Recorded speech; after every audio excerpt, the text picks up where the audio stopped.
bem, vamos recapitular alguns pontos importantes que nós falamos na sexta-feira passada. Na sexta-feira passada, nós falamos sobre a primeira igreja da Ásia que foi mencionada por Jesus, a igreja de Éfeso, ok? A igreja que nós conhecemos como a igreja do primeiro amor, a igreja do primeiro século, a igreja dos apóstolos, ok?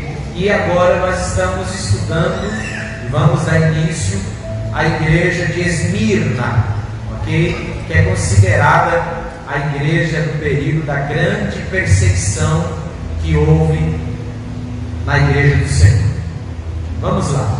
Entendemos também que, assim como Esmirna representa esse período de perseguição da igreja, dos mártires, nós também entendemos que a igreja de Esmirna é uma fase na vida cristã. Acredito que alguns de nós aqui já passou por esse momento dessas lições que nós vamos extrair aqui no livro de Apocalipse, do versículo de número 8 ao versículo de número 11. Pois bem, deixe sua Bíblia aberta e vamos lá. Nós vamos observar que a igreja ou a cidade de Esmirna, na sua época, na época de João, ela era conhecida como a cidade bela, ou a bela cidade, ou a bela. E isso nos faz lembrar da onde nós estamos, né? Onde nós moramos é chamada de a Ilha Bela, ok? Ilha Bela. Então, esta região de Esmirna, nos tempos de João, ela era conhecida como a cidade bela, ou a bela. Na época, havia um bispo muito conhecido, chamado Policarpo.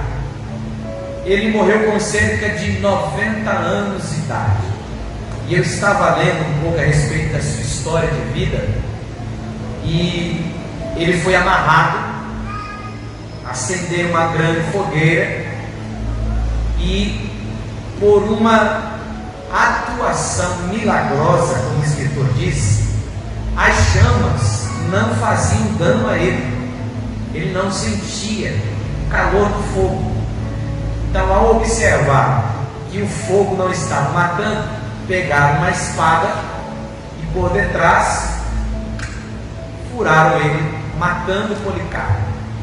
Então, Policarpo foi considerado um grande mártir na região de Esmirna, que era conhecido até pelos irmãos. Nós vamos observar também que Jesus, ele sempre vai usar uma linguagem em que o povo pudesse entender. Até diante disso, nós vamos observar o que aconteceu na região, e você vai entender um pouquinho da fala do Senhor Jesus para esta igreja. Nesse tempo em Esmirna,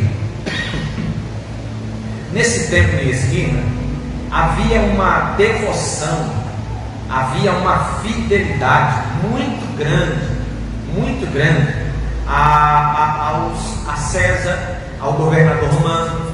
Nós vamos observar historicamente que em Esmirna havia muitos templos pagãos, havia muita idolatria.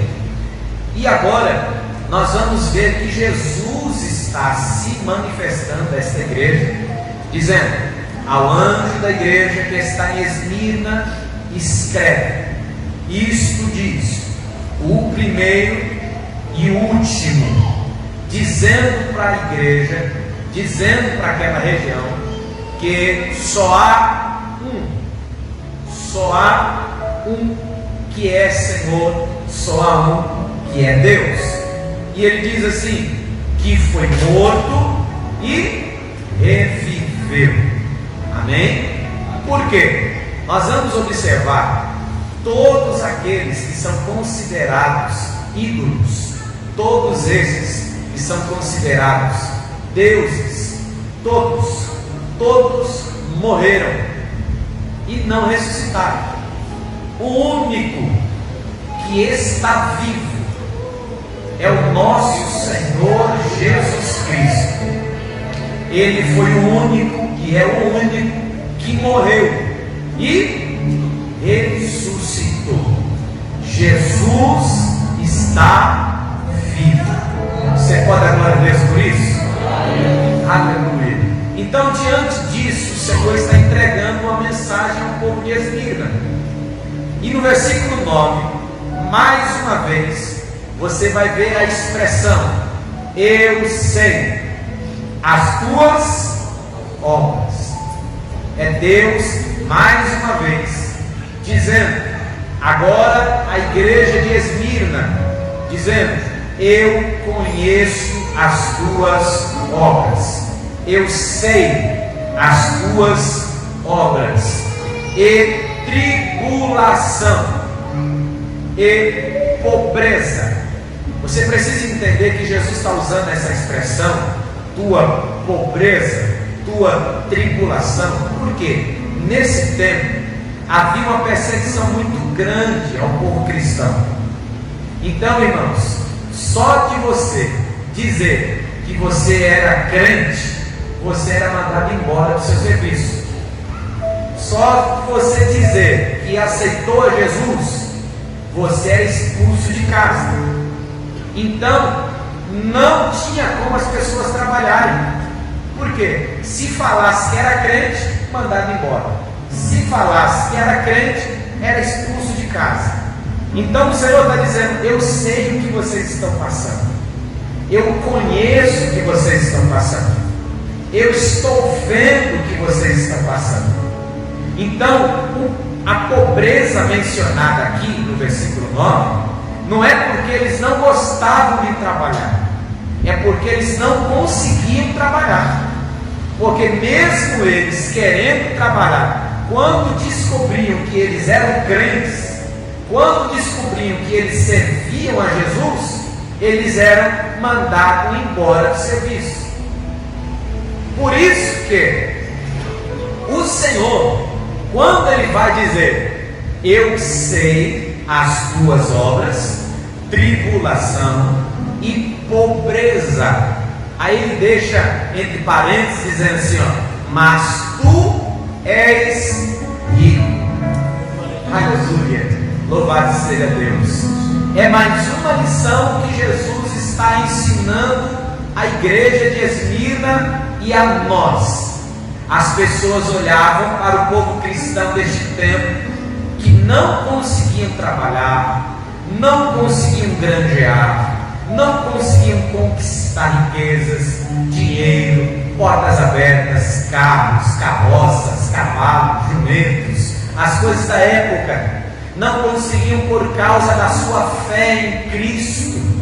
Aí Jesus olha para eles assim, eles olham para vocês dizendo: lá vai os pobrezinhos, lá vai os miseráveis, lá vai aqueles que não têm onde cair morto, lá vai aqueles que não têm o que vestir, não têm o que comer. Pobre, pobre, pobre de maré, maré, maré.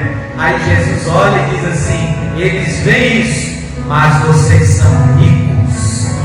Por quê? Deus vê. Irmão, é isso que eu e você precisamos compreender. Deus não vê como eu e você vemos. Deus não vê como eu e você vemos. Você lembra de Samuel, quando ele foi ungir Saul, ou melhor dizendo, Davi como rei? Chegou na casa de Jessé, o primeiro filho vem e aparece. Ele olha e diz: rapaz, que menino grande, parecendo Natan assim, que jovem grande, bonito, é o perfil de um príncipe, de um rei, é ele mesmo. Aí Deus olha e diz assim: ô Samuel, não é ele não, é um baixinho, você vai aparecer ainda. Por quê? Mas como assim, Senhor? Só olha a aparência, eu vejo o coração. Aleluia. Por que nada? Porque Deus não vê como o homem vê. Deus não vê como o homem vê. Aí a palavra do Senhor vai dizer assim, e a blasfêmia dos que dizem ser judeus e não são, mas são a sinagoga de Satanás. Devido à popularidade que Cristo trouxe na sua época, muitos aderiram, queriam dizer: não, eu também sou judeu, eu também sirvo ao Deus de Israel. Mas era tudo mentira. E como assim? E essas pessoas, e percebe-se que isto há uma semelhança entre a primeira igreja, que também conseguiam ver, decifrar quem era e quem não era. Nós vamos observar aqui que estas pessoas, preste atenção, que dizem ser alguma coisa, mas não é. Olha o que Jesus diz a respeito delas: esses são sinagogas de Satanás. Pastor, o que é as sinagogas? Eram pequenas congregações, aonde o povo se reunia para orar, casa de oração. Para nós hoje, pequenas igrejas, igrejas que nos lembram igreja, templos. E o que nós lembramos de templo? A Bíblia diz que eu e você somos templos do Espírito Santo. O que eu entendo aqui que Jesus está dizendo? Que aqueles que dizem ser o que não é, dizem ser alguma coisa, mas não é, eles acabam tornando-se sinagogas de Satanás. Então, aquele que diz que é crente, mas não se comporta como tal, fique atento, porque você está se enquadrando a ser uma sinagoga de Satanás. E o Senhor está expondo isso aos irmãos de Esmirna. E Ele vai dizendo no verso 10, olha o que o verso 10 diz: nada temas das coisas que há de padecer. Eis que o diabo lançará alguns de vós na prisão, para que sejais tentados, e tereis uma tribulação de 10 dias. Observe, irmãos, que a igreja de Esmirna significa mirra, a igreja que está sendo prensada, a igreja que está passando por tribulação, a igreja que está passando por perseguição, a igreja que está passando por calúnias, a igreja que está passando por dificuldades.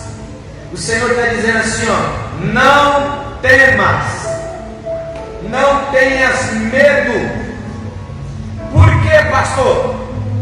Porque o diabo vai lançar alguns de vós na prisão. Por quê? Só por causa do Evangelho, por causa da nossa fé. Por enquanto, guarde isso, por enquanto, nós temos, entre aspas, uma certa liberdade para poder postar, para poder falar: sou crente, Jesus é bom, o diabo não presta. Agora você vai ver que já estão até inserindo leis que não pode nem mais falar mal do diabo, porque agora também é uma religião. Se acontecer de alguém cair endemoniado, você agora não pode mais expulsar o demônio, porque você está sendo intolerante, porque o demônio está, certa entidade está se manifestando na vida de alguém. Por isso eu uso a expressão: ainda temos uma certa liberdade. Mas o povo de Esmirna não tinha, e por causa do Evangelho foram para a prisão. por causa do Evangelho, foram passar por uma grande tribulação. Mas eu acho algo muito interessante. Jesus está dizendo assim: tereis uma tribulação de 10 dias. Quantos dias? 10. Quantos dias? 10. Quem está no domingo aqui, diga glória a Deus. Quem está no domingo aqui, diga glória a Deus. Diga comigo assim: uma tribulação de 10 dias. Aleluia. Pastor, o que isso quer dizer? É uma tribulação que ela não é longa. Vai ser coisa rápida, 10 dias. Primeiro. Segundo, quando ele diz assim, a tribulação vai ser de 10 dias, Deus está dizendo para o povo de Esmirna: não temas, porque essa tribulação não é para sempre. Ela vai ter um começo, ela também vai ter um fim.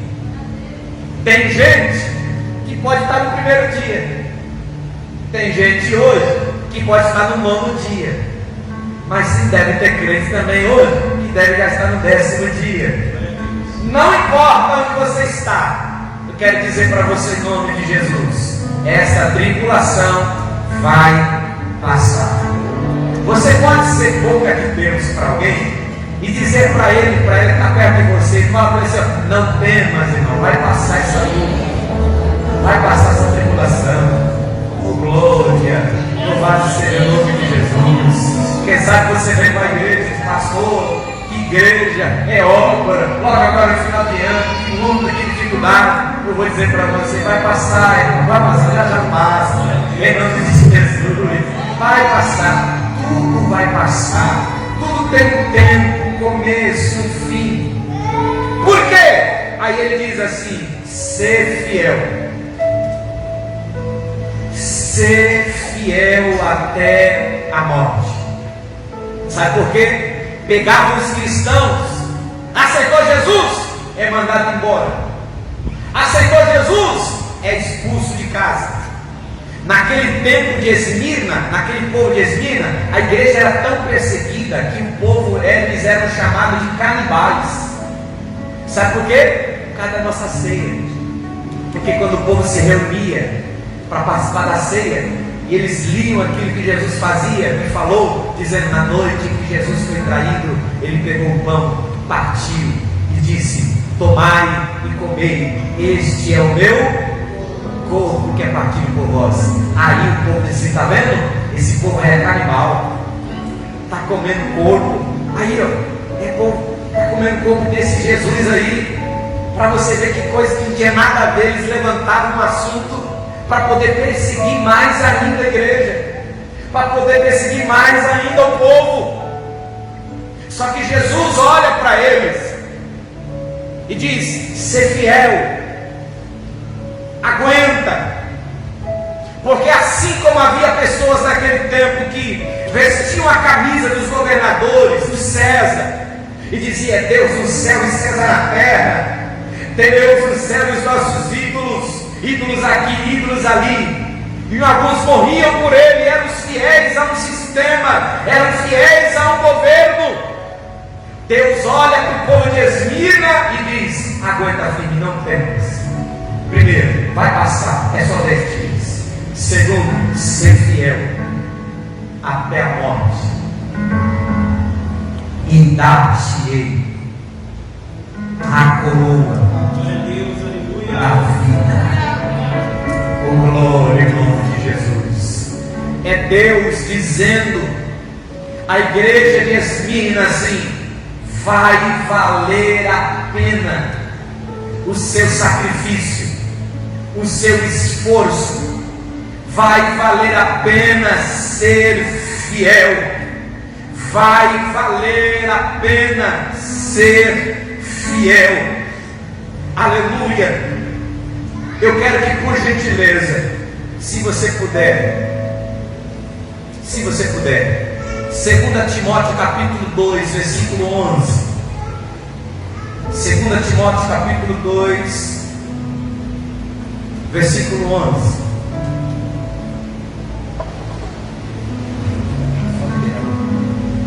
2 Timóteo capítulo 2, versículo 11. Pastor, eu encontrei, levante a mãozinha aí.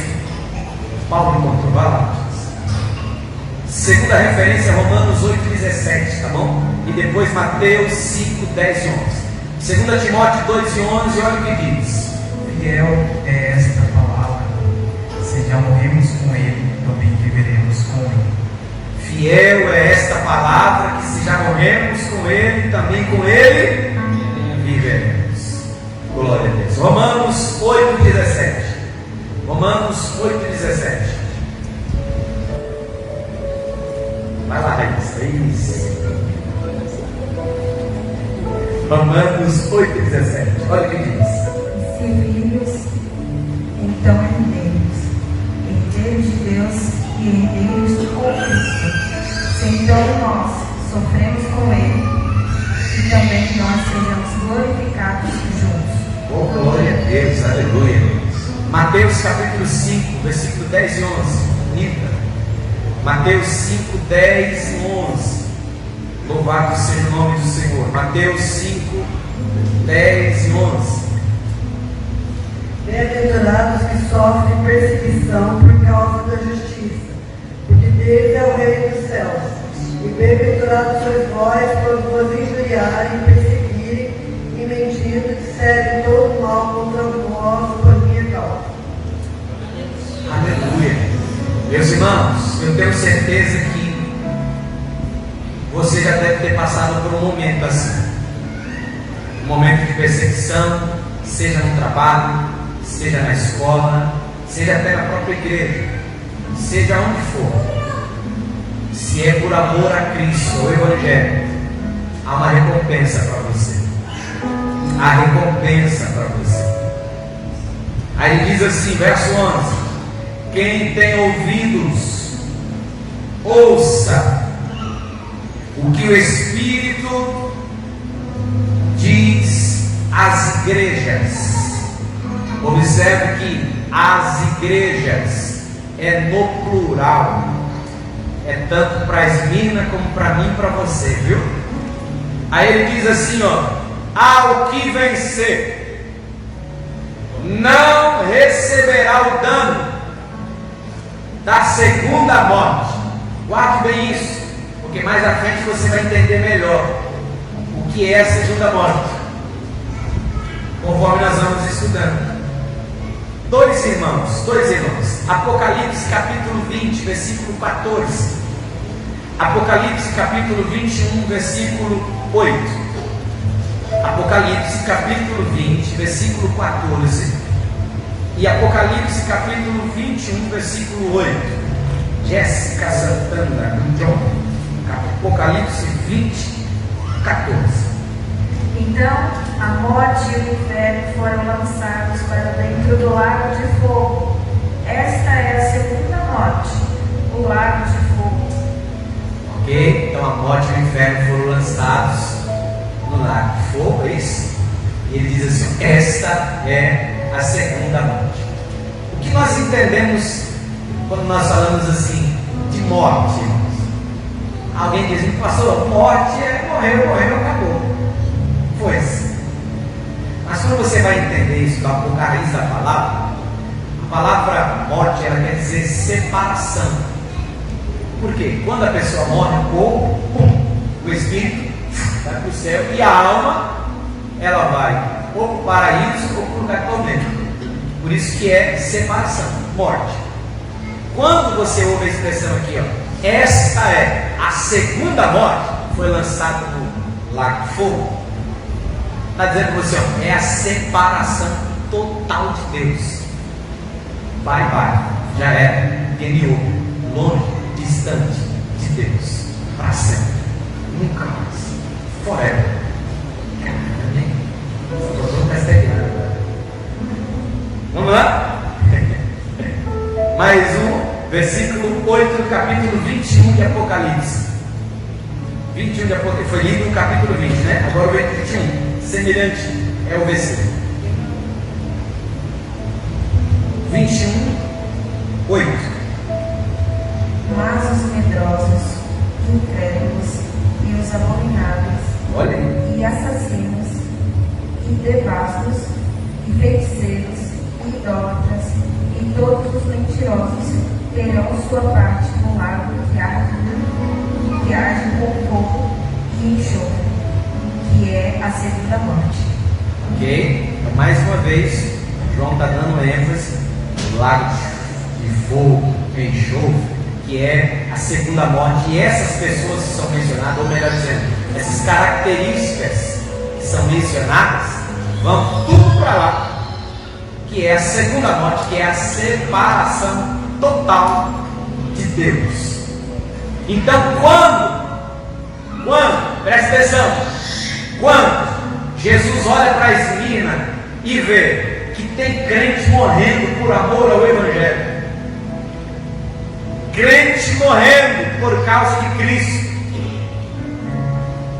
só que morreu, o corpo físico tomba, só que a alma vai para o paraíso do Senhor.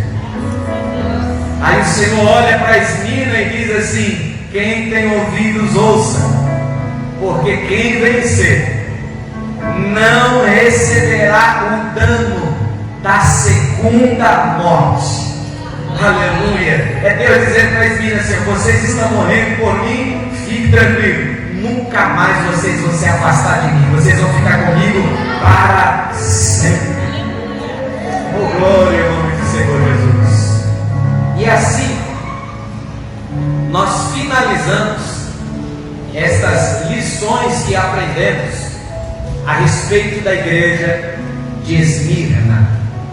Então, como nós fazemos, eu peço que em nome de Jesus nós vamos pedir ao Senhor em oração neste momento, para que Deus nos ajude a suportar e a passar pelas tribulações.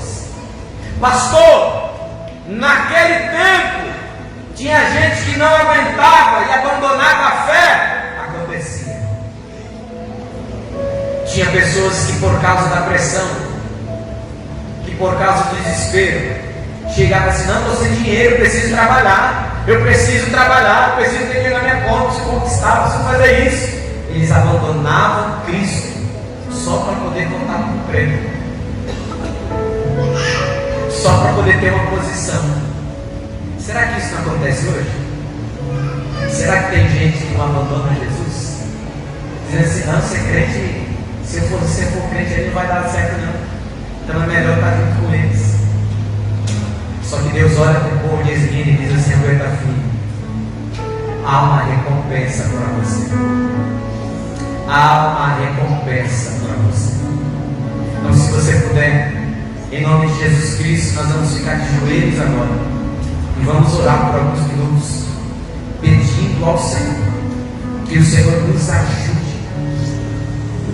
a passar pelas tribulações, nos ajude a passar pelas lutas, dificuldades, que o Senhor nos capacite, em nome de Jesus.